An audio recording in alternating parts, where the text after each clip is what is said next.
Hi everyone, if you've managed to stumble across this video, my name's Sarah. It's so nice to have you here today, but today is a really exciting day, and that is because my Libby hold for The Day of Fallen Night has officially made it into my Kindle. Now, I read Priory of the Orange Tree back in December, and in preparation for this video, I actually went back and rewatched the reading vlog that I had for Priory of the Orange Tree, and it was like my reactions to the last 100 pages. And just watching that video reminded me how much fun I had reading Priory the first time. However, before jumping into A Day of Fallen Night, I do want to do a little bit of a refresher of Priory of the Orange Tree because I did annotate Priory.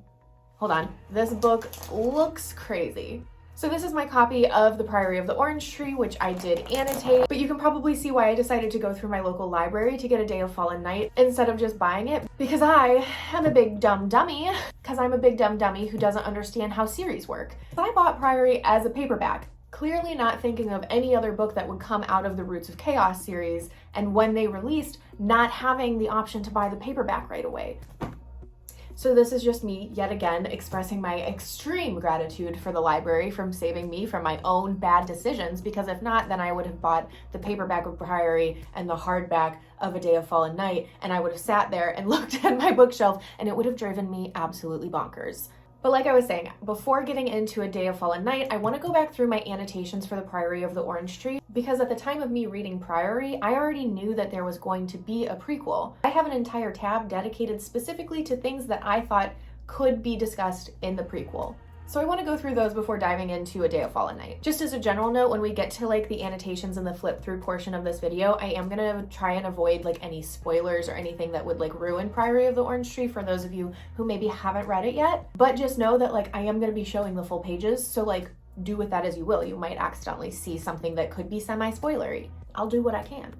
But just know what you're getting into. And just to quickly touch on my overall thoughts of Priory of the Orange Tree, obviously I really loved this book. This is like a 4.75 star rating for me. I absolutely love how Samantha Shannon took the 4 different POVs that we get between Niclai's Ruse, Ede, Tane, and Loth, who all start off on like such different parts of the map and in such different places in their lives, and then eventually like weaves them together. I thought that was really well done. I was also just really impressed with how these characters managed to grow on me, because I remember at the very beginning of this story, like I did not like Niclai's Ruse at all, and honestly I still don't really like him as a character. However, I still managed to care deeply about what happened to him, to the point where I was like crying over things that were happening to him. And I remember being like somewhat frustrated about the fact that I'm like, am I really crying over Niclai's Ruse right now? Yes, I am. So I do think that that speaks to Samantha Shannon's ability to write a character that like, even if I don't like them, I feel for them. Really the only like criticism that I have with this story is the pacing. There were certain parts where I was so excited to like get into a journey with these characters, and then it essentially felt like Samantha Shannon pushed the fast forward button and we just didn't see any of it. I'm mainly thinking of like Loth when he's about to go on this journey that literally, I looked back on the map, it was supposed to be like across an entire continent, and I thought we were getting like a Sam and Frodo type journey here. And we saw none of that journey. I was so bummed. And that happened a few times throughout the story, but that was like the first instance where I was like, hold on here, I want to see more of this. And there were other moments where I was like, okay, I would have taken this part out so that I could have seen more of it, because somehow after reading 800 plus pages of Priory of the Orange Tree, I felt like there should have been more. Just as a side note, this is one of my most heavily annotated books, and I did have like a whole index behind my annotations. I don't always do this. I have a few different ways that I annotate books, so if you want a full video on like my whole process of putting things like this together, let me know in the comments. But without further ado, let's get into these annotations. Okay, so here is my copy of Priory of the Orange Tree. It is very clearly well loved. It's got a cracked spine. I truly don't think there is a way to read this book without getting a cracked spine. However, I'm not somebody where that really bothers me. Like, to me, this just looks like well loved, and it is. So, going to the annotation tab index. So I have a specific tab for each of the 4 POVs that we get of the 4 main characters, and then I also have just some other tabs that I wanted to track throughout the story. So starting with Little Shadow Girl, that's Tane. Thousand Flower Wine represents Niclai's Ruse. A Girl Has Many Names is Ede, or Eod, however you decide to say it. The gem of golden birch is Loth because he is an actual gem. And then I also tracked any moments that involved death, court politics, religious deconstruction, history or prequel, which is what we're mainly going to focus on today, and moments to remember. I'm going to go through just any of these that are non-spoilery annotations that I just think are like fun, but I'm mainly going to focus on history and prequel. I have got to start with the map because I went back and referenced this map so many times, and I actually like had an index at the top here where like this part of the map is A, B, and then because it's extra, there's also C. This part right here is where we're starting the story with Tane. But this was just my way of like noting throughout the story like where we were on the map, and I ended up referencing it just about every chapter. I think the art in this was just really pretty. And the very first annotation that I actually used within the story was for history/prequel, because it starts off with the stories of old, which is from Revelations, which is always a promising place to start, which is essentially alluding to like the big bad that we see within this story. The first few annotations that I have are essentially me just like mapping out where everything is on the map and getting a general idea of what is going on. On page 10, I have an annotation for the history/prequel because this is the first mention that we get of the Draconian Plague and the history as to why the East and the West have borders closed off to each other.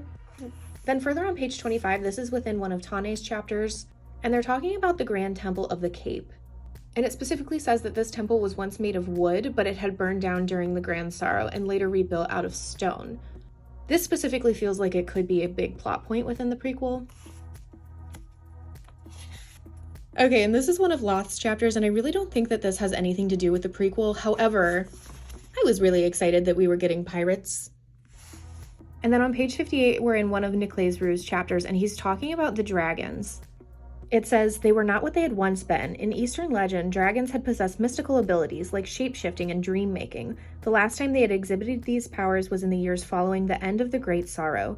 That night, a comet had crossed the sky, and while worms the world over had fallen into a stone-like sleep, the Eastern dragons had found themselves stronger than they had been in centuries.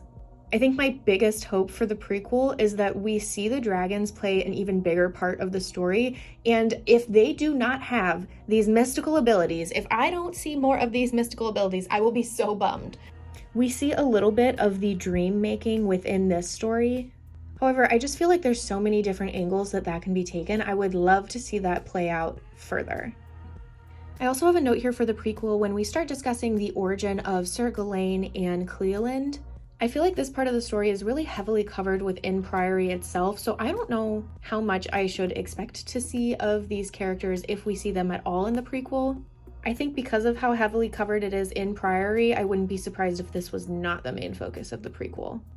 Or at least if like Sir Gawain was not the main focus of the prequel. And once again, I was really excited about the pirates, particularly a lady pirate. And then on page 150, we have reference to the tablet of Rumlabar. And while the message of this tablet of the natural balance is reiterated multiple times throughout Priory of the Orange Tree, it would be interesting to see if the prequel perhaps touches on the fact as to like why this tablet was lost in the first place. This is one of the moments I was referring to earlier where I thought we were going to go on this like huge journey across these mountains, through a desert, all while battling all sorts of different other outside issues. I thought this was going to be epic, and then we kind of just like fast forwarded past all of it.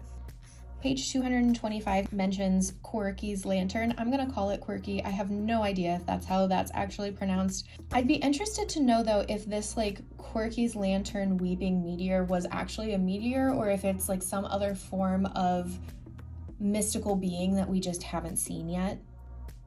I just want to point out that I know that Priory is getting a sequel. I imagine it'll be probably 10 years in the future. I don't know, just an educated guess. However, if I don't get more Don Mata Morosa and Loth, or even just like Don Mata Morosa herself, like she had such an interesting story that I really wish that we could like dig into further. I'm just so very interested in her, and if we can get like more interactions between her and Loth, I think that would be fantastic. As promised, there will be no spoilers, but just know this page hurt my feelings. This is just to point out that, like, a lot of times my annotations are literally just, like, lyrics. Like, in this moment, it says that Sabran's wedding gown was something to behold deep crimson, like cherry wine. So obviously, I'm putting a hosier lyric here. Like, that was just inevitable. And then on page 256, we see an inch Newman, which, again, we are just absolutely making guesses with these pronunciations. However, this is the natural archenemy of the worm, and they're champions of many Inish legend, but he had never dreamed that they still existed. I imagine that we'll see more of these in the prequel, and also, like, maybe some other mystical beings that had gone extinct during the Great Sorrow that we weren't able to see in Priory. Because I specifically want to know, like, why these are so rare now. What happened to them? Okay, I'm going to cover this part up, but at this point, Nyamathan's talking about Quirky's lantern and how it leaves behind molten starlight. And that starlight seems to be what gives the dragon their full strength to lay eggs and hatch, regain every gift that they once possessed. But slowly that fades, and they must await the next coming for it to return.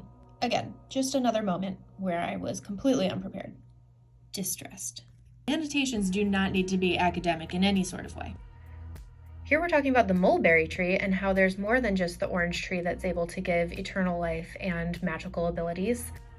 Okay, and here we're actually talking about all three trees that at one point in time gave eternal life and mystical abilities: the hawthorn, the mulberry tree, and the orange tree. She says, "To my knowledge, only one remains. I would love to hear the story of these two other trees, and if there's any chance that one of these could potentially still be in play." And further into the story, we get another mention of this hawthorn tree and how the commons saw the hawthorn as a sacred tree, and they would leave dried hawthorn flowers and berries above their doorways. These were described as smelling sweet. And then we get this ancient letter discussing Napuru and her sorceress friend across the sea. I feel like this is an annotation that I have in just about any book. Why am I crying? Just proof that no book is safe from me annotating Taylor Swift lyrics into it. Okay, this part is super spoilery, so I'm not going to show the page. However, we get a mention to beware the sweet water. And I just have to believe that this has to do with the hawthorn tree. She's thick. Okay, now that I've gone through my annotations for the Priory of the Orange Tree, I feel like I have a general idea of what I think I'll see in A Day of Fallen Night. I think in A Day of Fallen Night, we're going to be introduced to new mystical beings that had gone extinct in the Great Sorrow. I think the Draconian Plague is going to be a much bigger plot point, or at least like a more widely spread plot point than just what we saw here in Priory.